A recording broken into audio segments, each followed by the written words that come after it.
오늘 우리에게 주시는 하나님의 말씀은 신약성경 갈라디아서 3장 23절부터 29절입니다. 하나님의 말씀을 봉독하겠습니다. 이 말씀을 통해 하나님의 음성을 들으시기 바랍니다. 믿음이 오기 전에는 우리는 율법의 감시를 받으면서 장차 올 믿음이 나타날 때까지 갇혀 있었습니다. 그래서 율법은 그리스도께서 오실 때까지 우리에게 개인교사 역할을 하였습니다. 그것은 우리로 하여금 믿음으로 의롭다고 하심을 받게 하시려고 한 것입니다. 그런데 그 믿음이 이미 왔으므로 우리가 이제는 개인교사 아래에 있지 않습니다. 여러분은 모두 그 믿음으로 말미암아 그리스도 예수 안에서 하나님의 자녀들입니다. 여러분은 모두 세례를 받아 그리스도와 하나가 되고 그리스도를 옷으로 입은 사람들이기 때문입니다. 유대 사람도 그리스 사람도 없으며 종도 자유인도 없으며 남자와 여자가 없습니다. 여러분 모두가 그리스도 예수 안에서 하나이기 때문입니다. 여러분이 그리스도께 속한 사람이면 여러분은 아브라함의 후손이요 약속을 따라 정해진 상속자들입니다. 아멘. 이것은 하나님의 말씀입니다. 갈라디아서는 갈라디아라고 하는 그 도시에 있는 교회들에게 보낸 바울의 편지입니다. 갈라디아는 지금 튀르키예의 중북부 지역인데요. 그 당시에는 이제 여러 지역에서 온 다양한 민족의 사람들이 살고 있었고 유대인들도 많았다고 해요. 갈라디아 사람들은 바울의 선교를 받아서 예수를 믿게 되었고 교회를 세웠습니다. 그런데 언제부턴지 예루살렘에서 온 유대주의자들이 교회를 어지럽히기 시작해서 교회가 흔들리게 됐습니다. 역시 문제는 율법과 관련된 것이었습니다. 유대주의자들은 예수를 믿는 사람들에게도 율법을 지켜야 구원을 받는다고 가르쳤고, 그러니까 예수를 믿어도 할례를 받아야 된다고 주장을 했어요. 이게 단순히 할례를 받는 것으로 끝나는 문제가 아니라 할례를 받아야 구원을 받는다는 주장으로 이어지는 것이었고, 오직 예수를 믿는 믿음으로 구원을 받는다는 교회의 가르침과 정면으로 충돌하는 것이었습니다. 이 소식을 들은 바울은 갈라디아 교회들에게 편지를 보내서 이 문제에 대해서 복음과 율법의 관계에 관해서 설명을 합니다. 바울의 가르침은 단지 바울 개인의 주장이 아니라 예루살렘 공의회에서 공식적으로 결정한 내용이었고 예수 그리스도의 복음 그 자체였습니다. 사도행전 15장에 그 자세한 내용이 나오는데요. 그때 예루살렘 공의회에서 결정한 내용을 공식적으로 편지를 써서 이방인들의 교회에 보냈습니다. 그 편지의 이 내용이 마지막 그 결론이 이래요. 우리 가운데 몇몇 사람이 여러분에게로 가서 우리가 시키지 않은 여러 가지 말로 여러분을 혼란에 빠뜨리고 여러분의 마음을 어지럽게 하였다는 소식을 들었습니다. 성령과 우리는 꼭 필요한 다음 몇 가지밖에는 더 이상 아무 무거운 짐도 여러분에게 지우지 않기로 하였습니다. 여러분은 우상에게 바친 제물과 피에 목매어 죽인 것과 우상에게 바친 제물과 피와 목매어 죽인 것과 음행을 멀리하여야 합니다. 여러분이 이런 것을 삼가면 여러분은 잘 행한다고 하겠습니다. 그러니까 갈라디아 교회에서 지금 문제를 일으키고 있는 사람들은 교회가 시키지도 않은 여러 가지 말로 교회를 혼란에 빠뜨리고 있는 것이고 이방인들은 할례를 받을 필요가 없다. 이게 교회의 결론이었어요. 공식적인 입장이었습니다. 바울은 유대주의자들이 거짓 교사라는 사실을 지적하면서 도대체 율법이 뭐고 그 율법의 의미와 기능이 무엇인지 그리고 율법과 복음은 어떤 관계인지를 자세하게 설명합니다. 복음과 율법의 관계는 지금도 분명하게 정리가 되지 않고 있는 사람들을 교회에서 가끔 봅니다. 어떤 사람은 율법과 복음이 서로 상충되는 것이기 때문에 율법을 버려야 한다고 해요. 이미 율법의 시대는 지나갔고 이제는 복음의 시대이기 때문에 율법은 기독교와 아무 상관없다. 이렇게 주장하는 사람들이 있어요. 그런가 하면 지금도 율법주의에서 벗어나지 못하고 있는 그런 사람들도 교회 안에서 종종 봅니다. 이런 일들은 모두 율법과 복음의 관계에 대해서 제대로 정리하지 못했기 때문에 생기는 일들이죠. 율법의 의미와 기능과 목적에 대해서 분명히 정리하지 않으면 율법과 복음의 관계를 제대로 이해할 수가 없습니다. 오늘 바울은 그에 대한 이야기를 하고 있는 겁니다. 24절은 율법은 그리스도께서 오실 때까지 우리에게 개인 교사 역할을 하였습니다. 그것은 우리로 하여금 믿음으로 의롭다고 하심을 받게 하시려고 한 것이라고 말합니다. 기본적으로 율법은 하나님이 사람에게 주신 은혜의 선물이에요. 악한 것이거나 나쁜 게 아니에요. 하나님의 선물입니다. 사람이 범죄해서 낙원에서 추방된 이후에 세상에서 자연과 또 이웃들과 부대끼며 살아야 하게 되었습니다.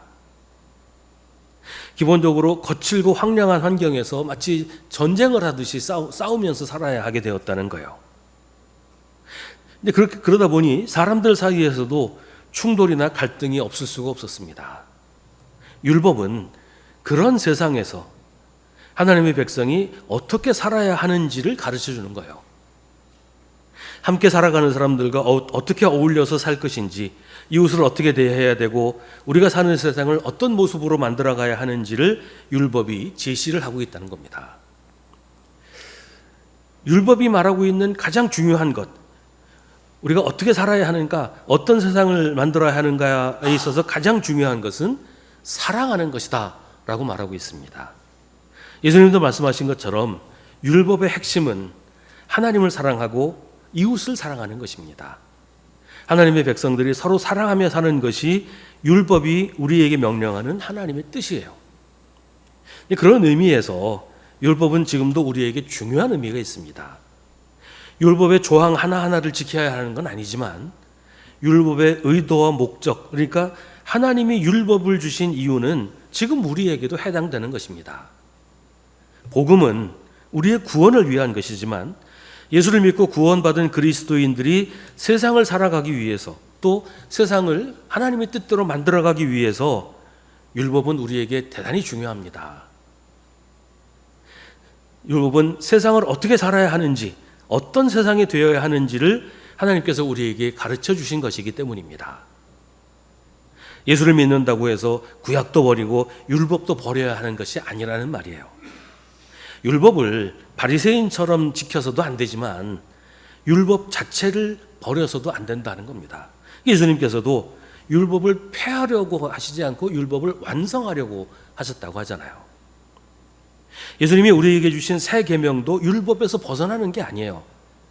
서로 사랑하라는 예수님의 명령은 율법을 한마디로 압축한 것입니다. 율법의 기능은 이런 거예요. 율법이 우리를 구원할 수 없어요. 그건 율법의 목적도 아니고 율법의 기능도 아니에요. 율법은 하나님의 백성이 세상을 살아가는 법을 알려주는 것입니다. 근데 유대주의자들의 문제는 율법으로 구원을 이루겠다고 하는 거였어요. 율법이 우리를 구원할 수 있다. 율법을 잘 지켜야 구원받는다. 이게 유대주의자들의 주장이었단 말입니다. 하지만 율법은 구원을 위한 어떤 기능도 가지지 못했어요. 율법은 마치 자나 저울과 같아요. 길이를 재고 무게를 재는 이제 자나 저울과 같다는 거죠. 어떤 의미에서 자와 저울은 정체를 알려주는 기능이 있습니다. 자를 가지고 이제 키를 재죠. 몇 센치다. 저울 가지고 이제 체중을 재죠. 몇 킬로냐. 그래서 자로 재고 저울로 달아서 나는 어떤 사람이구나, 어떤 몸을 가지고 있구나, 이걸 알 수가 있는 거예요. 그러니까 율법은 마치 그런 것처럼 나는 어떤 사람인가를 알려주는 기능이 있어요. 병원에 가면 엑스레이를 찍거나 초음파나 CT나 이런 거 촬영을 하잖아요.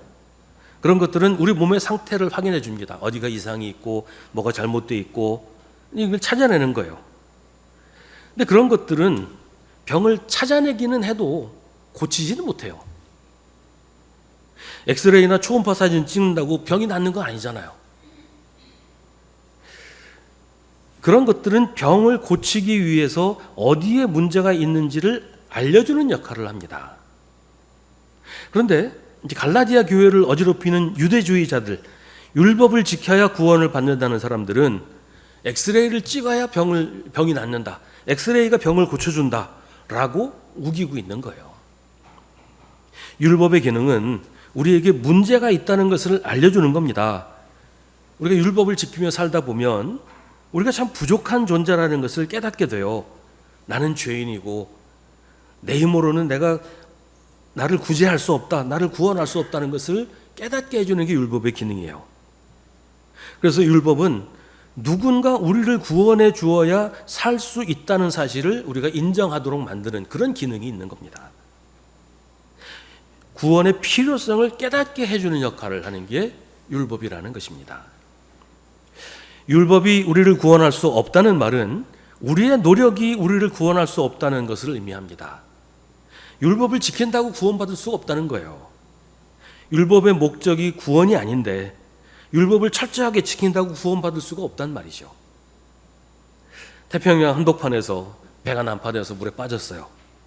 거기서 물의 깊이는 얼마고 해류는 어느 쪽으로 흘러가고 있고 이런 정보들을 많이 가지고 있으면 살아날 수 있습니까? 내가 지금 있는 위치가 위도가 얼마고 경도가 얼마고 이거 알면 살아날 수 있어요? 그런 지식은 우리를 구원하지 못해요. 구조선이 와서 우리를 물에서 건져 주어야 우리가 사는 겁니다. 율법은 구조선이 아니에요. 내가 지금 어떤 상태에 있는가를 알려줄 뿐입니다. 누군가 우리에게 와서 우리를 구해 주어야 살 수 있다는 것을 알려주는 게 율법의 기능이에요. 우리에게 와서 우리를 구해 주는 것, 그게 구원입니다. 그리고 구원은 오직 예수 그리스도를 믿는 믿음으로 얻을 수 있습니다. 우리를 구원하는 것은 율법이 아니라 그리스도 예수입니다. 바울은 율법이 우리에게 개인교사 역할을 했다고 합니다. 율법이 우리에게 개인교사로서 가르쳐주는 것은 우리가 믿음으로 의롭다 하심을 받아야 한다는 것이고 믿음으로 의롭다 하심을 받을 수 있다는 것입니다. 율법은 가르쳐줄 뿐 구원하는 것이 아닙니다. 그런데 그 믿음이 이미 왔으므로 우리가 이제는 개인교사 아래 있지 않다고 바울은 말합니다. 우리는 이미 예수를 믿기 때문에 이제는 그 믿음으로 말미암아 그리스도 예수 안에서 하나님의 자녀입니다. 율법은 우리를 하나님의 자녀로 만들어주지 못해요. 그건 믿음이 하는 거예요. 율법은 하나님의 자녀는 어떻게 살아야 하는지를 알려주는 역할을 합니다. 하나님의 자녀가 되게 하는 것이 아니라 하나님의 자녀는 이렇게 살아야 한다라는 것을 알려주는 게 율법이에요. 우리는 예수를 믿는 믿음으로 하나님의 자녀가 되었습니다. 하나님의 자녀가 되었으니 이제는 하나님의 뜻대로 하나님의 인도하심을 따라 살아야 하는데 그것을 율법이 우리에게 알려준다는 말이에요. 하나님을 사랑하고 서로 사랑하며 살아야 한다. 이게 율법이 지금도 우리에게 가르쳐주고 있는 우리 삶의 방향이라는 것이죠. 여기서 이제 바울은 이야기를 좀 더 확대시킵니다. 유대주의자들은 사람들 사이의 차이를 강조해요. 유대인이냐 아니냐, 율법을 지키느냐 아니냐를 가지고 하나님의 백성이냐 아니냐를 판가름합니다. 유대주의자들은 이런 식으로 차별과 배제를 강조합니다. 너와 나는 다르다. 그러므로 너와 나는 함께 할 수 없다. 이런 식이죠. 그래서 유대주의자들은 사람을 갈라놔요. 인종으로, 성별로, 사회적인 지위로 사람을 구분하고 차별합니다. 유대주의는 유대인과 이방인을 갈라놓고 차별하고 배제하는 거예요. 유대주의의 핵심이 그겁니다. 갈라놓고 차별하는 것. 여기서부터 온갖 차별이 확장이 돼요. 유대인들은 누가 하나님의 백성이고 누가 하나님의 백성이 아니냐를 따지기 위해서 율법을 기준으로 삼았습니다. 율법을 지켜야 하나님의 백성이고 율법을 지키지 않으면 하나님의 백성이 아니라고 했습니다. 하나님이 율법을 주신 목적은 내가 얼마나 부족한가를 알게 하기 위한 것인데 유대주의자들은 율법을 다른 사람이 얼마나 부족한가를 확인하기 위한 것으로 이용을 한 거예요. 그래서 율법이 차별의 도구가 되어버렸어요. 바울은 그래서는 안 된다고 말합니다. 하나님의 뜻은 차별이나 배제가 아니라 하나 되는 것이라고 합니다. 27절은 여러분은 모두 세례를 받아 그리스도와 하나가 되고 그리스도를 옷으로 입은 사람들이기 때문에 누구도 차별하거나 배제시켜서는 안 된다고 합니다.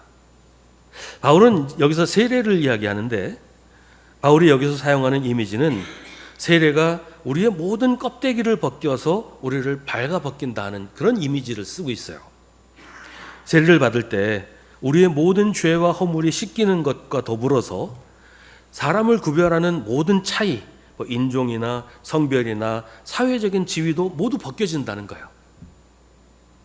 오직 우리는 그리스도와 하나가 되어서 모든 차이가 사라진다는 겁니다. 그리고 그리스도를 옷으로 입는다. 바울이 얘기하는 겁니다. 모든 옷을 벗어버리고 그리스도라는 새 옷을 입어서 모두 같은 옷을 입게 된다. 이게 세례의 의미다라고 말하는 거예요. 더 이상 아무런 차이도 없고 아무런 차별도 없게 됩니다. 그래서 아무도 다른 누구를 차별하거나 혐오할 수 없게 되었다는 것입니다. 그래서 28절은 유대 사람도 그리스 사람도 없으며 종도 자유인도 없으며 남자와 여자가 없습니다. 여러분 모두가 그리스도 예수 안에서 하나이기 때문입니다. 라고 설명합니다. 예수를 믿는다고 인종이 달라지는 건 아니에요. 성별이 똑같아지는 것도 아니고 사회적인 신분 자체가 없어지는 것도 아닙니다. 바울의 편지들을 보면 남성과 여성에 대해서 따로 이야기하는 부분들이 많이 나오죠. 종과 주인의 관계에 있어서도 종은 이래야 하고 주인은 이래야 하고 이렇게 구분하는 얘기가 나와요. 그런 모든 차이가 없어진다는 게 아닙니다. 차이는 차이대로 있지만 그게 더 이상 차별의 조건이 될 수 없다는 얘기를 하는 거예요. 차이는 있지만 차별은 없다는 것이죠. 모두가 그리스도 예수 안에서 하나이기 때문입니다. 에베소서는 이걸 좀 더 자세하게 설명합니다. 그리스도는 우리의 평화이십니다. 그리스도께서는 유대 사람과 이방 사람이 양쪽으로 갈라져 있는 것을 하나로 만드신 분이십니다. 그분은 유대 사람과 이방 사람 사이를 가르는 담을 자기 몸으로 허무셔서 원수된 것을 없애시고 여러 가지 조문으로 된 계명의 율법을 폐하셨습니다.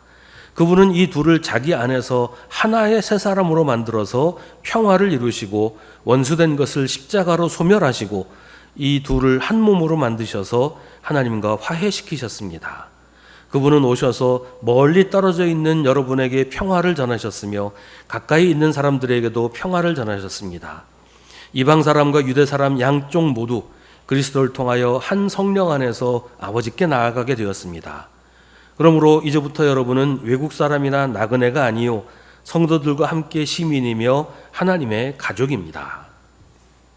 예수님은 모든 장벽을 허무셔서 차별을 없애고 하나 되게 하셨는데 유대주의자들은 오히려 장벽을 더 높게 세우고 차별을 공고하게 하려고 합니다. 예수님은 자기 몸으로 원수된 것을 없애셨는데 유대주의자들은 여전히 원수의 관계를 유지하려고 애를 씁니다. 그래서 유대주의자들은 거짓 교사들이고 그들이 전하는 복음은 가짜 복음인 것입니다. 근데 이 얘기는 오늘날의 교회들에게도 중요한 의미를 가집니다.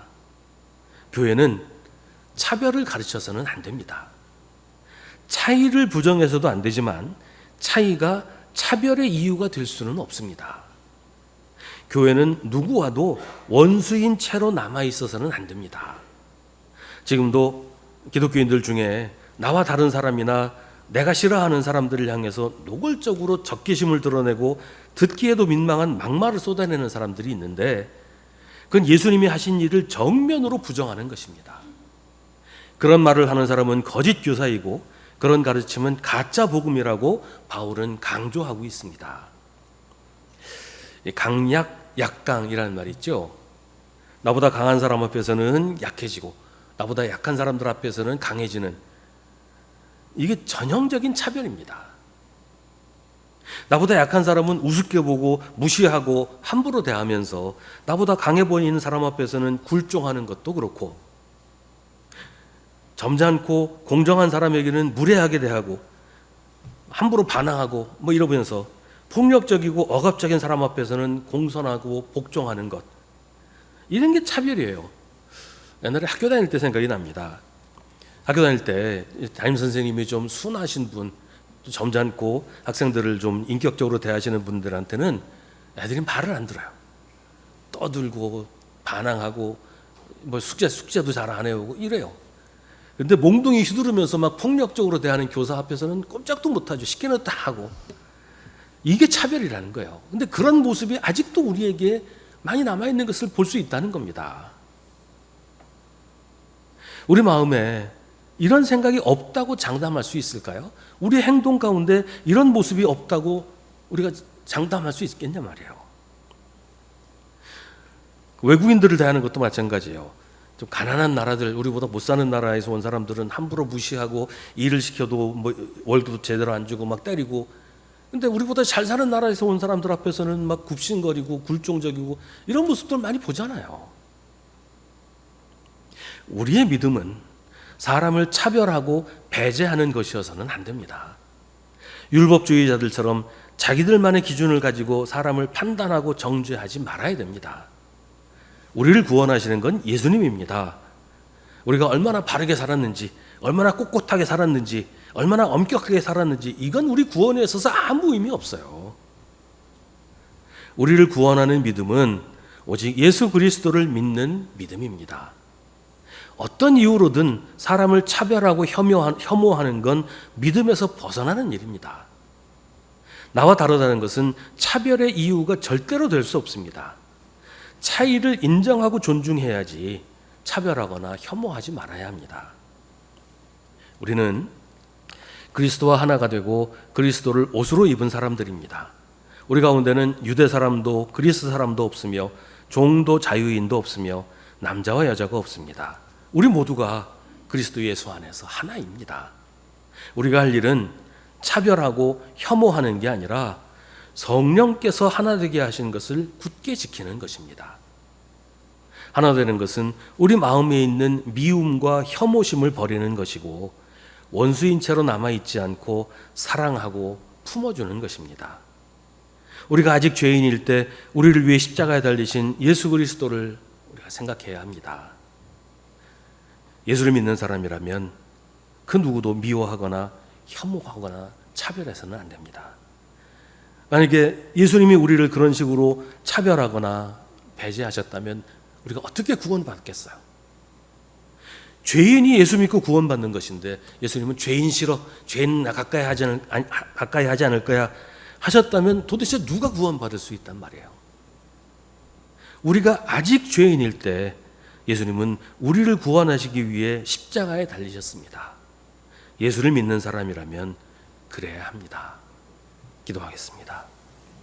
하나님, 우리 안에 아직도 남아있는 미워하는 마음과 싸우려는 생각을 버릴 수 있게 도와주옵소서. 차별하고 무시하는 습관도 버리게 하여 주옵소서. 예수님이 주신 새 계명대로 사랑하며 살기 원합니다. 저희에게 주님의 마음을 주셔서 서로 이해하며 용서하게 하옵소서. 주님 안에서 하나라는 사실을 기억하며 성령께서 하나 되게 하신 것을 굳게 지키게 하옵소서. 예수님의 이름으로 기도합니다. 아멘. 우리 구주 예수 그리스도의 은혜와 하나님 아버지의 사랑과 성령의 사귐이 주님을 예배하는 사랑하는 주님의 자녀들에게 언제나 언제까지나 함께 하시기를 간절히 축원하옵나이다. 아멘.